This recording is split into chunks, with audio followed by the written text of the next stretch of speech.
real history of the Serpent, the true story of Charles Sobhraj. From Bangkok to Bombay, Charles Sobhraj left a trail of destruction wherever he ventured.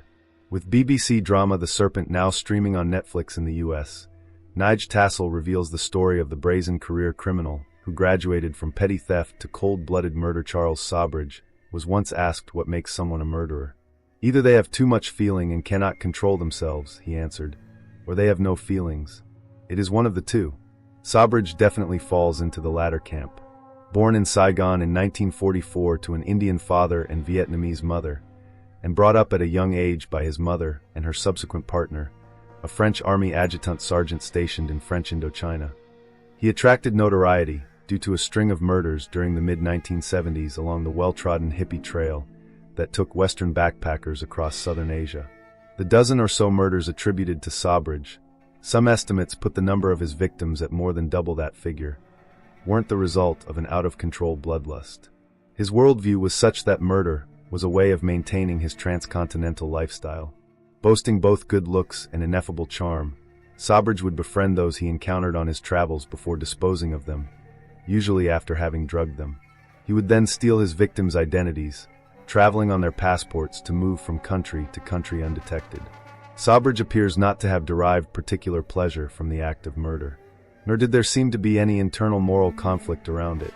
To use his earlier words, he had no feelings. Who was Charles Sobhraj? Sobhraj's early life, spent shuttling between Indochina and France, was pockmarked by petty crime, and he found himself in jail for the first time in 1963, having been convicted of burglary. While incarcerated, he made the acquaintance of a wealthy prison volunteer named Félix d'Escone, with whom he moved in upon his release. Just as he had shifted between continents, Sobhraj found himself able to shift effortlessly between the streetwise criminal fraternity of Paris and the city's high society. Becoming such a social class chameleon formed the bedrock of his criminal success. He could charm anyone and everyone. In 1970, Sobhraj married Chantal Compagnon, a young Parisian from a devoutly conservative family. He and a pregnant companion traveled to Asia, indulging in petty crime to grease their way, robbing tourists and traveling on the stolen passports. Once there, his criminal activity increased, encompassing everything from car smuggling to armed robbery.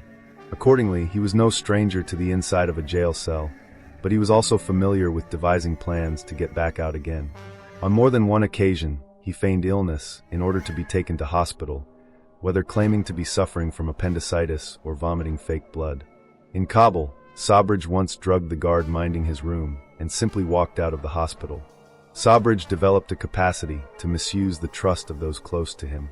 After his most recent jailbreak, he fled to Iran, deserting Compagnon, who was forced to return to her family in Paris. He then spent a couple of years on the run across Eastern Europe and the Middle East, aided by his half-brother. But when the pair were arrested in Athens, Sobhraj switched identities to escape. His younger sibling was eventually sentenced to 2 years and 10 months in jail. By the time he carried out his first murder, Sobhraj had teamed up with a young Indian man, Ajay Chowdhury. Their first victim was Teresa Knowlton, a backpacker from Seattle who was found drowned in a tidal pool in the Gulf of Thailand in 1975. Knowlton was wearing a bikini. When a future victim was found similarly attired, Sobhraj gained one of his nicknames, the Bikini Killer. In Thailand, where he alternated between posing as a drug dealer and a jewel salesman, Sobhraj hooked up with a French-Canadian traveler called Marie-André Leclerc, who became his most devoted accomplice. The next victim was a traveler named Vitaly Hakim, whose burnt body was found near the resort where Sobhraj and Leclerc were living. 2 Dutch students followed, their bodies found strangled and again burnt.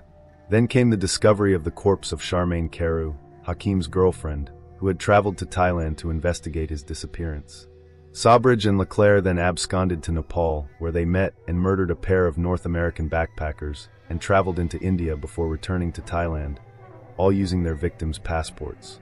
By now, a handful of Sobhraj and Leclerc's associates in Thailand suspected them of carrying out the murders and, before fleeing back to France, notified the authorities. Sobhraj, Leclerc and Chowdhury traveled together to Singapore and then India, where they committed another murder, that of Israeli tourist Alan Aaron Jacobs, for apparently no other reason than to take his passport. They returned to Bangkok in spring 1976, unaware that Sobhraj was by then a wanted man. However, after being interrogated by the police, he was released, with the Thai authorities apparently keen to avoid the negative effect on tourism that a murder trial would create. How did Sobhraj evade capture? A 1994 profile in The Independent identified Sobhraj's strengths, those that helped him evade capture. He was described as being an expert in gems and psychology. Like a diamond cutter, he has a knack for spotting a flaw in a person's character and reshaping that person to a design of his own evil brilliance. This was how Sobhraj recruited his accomplices, charming and flattering them to the point that they seemingly became devoted to him. He did likewise to those whose lives he cut short, preying on the wide-eyed and vulnerable. Young idealists, trusting backpackers and hash-smoking stoners were looking to get lost, wrote Andrew Anthony, and Sobhraj made sure some of them were never found. The trio left Thailand for Malaysia, at which point Chowdhury was never seen again, the belief being that Sobhraj had dispatched him for fear of his crimes being exposed. Sobhraj and Leclerc continued their travels, to Switzerland, to India, posing as jewel traders. After notching up another victim in Bombay, Sobhraj finally came unstuck in New Delhi. The audacity of this latest sting was his undoing. Having tricked a 60-strong group of French postgraduate students into taking anti-dysentery medication, with the intention of robbing them all while they were unconscious, Sobhraj miscalculated the doses. When some of the students were quickly and violently sick, the group realized their new friend had ulterior motives and overpowered him before calling the police. Sobhraj was detailed at Tihar prison in New Delhi, but went straight on the charm offensive. He had smuggled some gemstones into the jail and used these to bribe prison officers and ensure he lived in relative comfort. He also turned his trial into a spectacle, going on hunger strike as well as hiring and firing his legal team at will. He was given 12 years imprisonment for attempted robbery. Sobhraj continued to live well in jail, having the luxury of his own television set and dining on fine food. His ability to gain the favor and confidence of others was undiminished. After 10 years inside, though, Sobhraj faced a dilemma.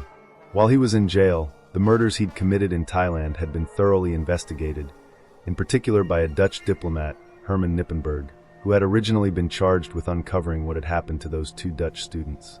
Having raided Sobhraj's home, Nippenberg had found a pile of passports and driving licenses, suggesting that Sobhraj's victims numbered many more than those known. Realizing that he faced near-certain conviction, and thus execution, in Thailand, Sobhraj hatched a plan. With 2 years left on his sentence, he threw a party in his New Delhi jail for officers and inmates, at which he drugged all the partygoers with sleeping pills and simply walked out of prison. He then hid in clear sight, being apprehended in a restaurant in Goa shortly after. This escape saw his sentence extended by a further 10 years, exactly as he had intended. By the time of his release in 1997, the 20-year arrest warrant issued by the Thai authorities had expired. He now couldn't be charged for all those murders in Thailand. Where is Charles Sobhraj today? Upon release, Sobhraj returned to Paris, where he enjoyed a certain strange celebrity. But this life appeared not exciting enough for him, and he chose to go back into the danger zone.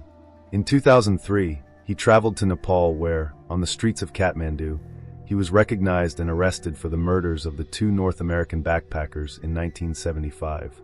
He was tried and received a life sentence. He is still incarcerated there today. Even if he turned out not to be the untouchable figure he thought he was, Charles Sobhraj never once doubted himself or his motives.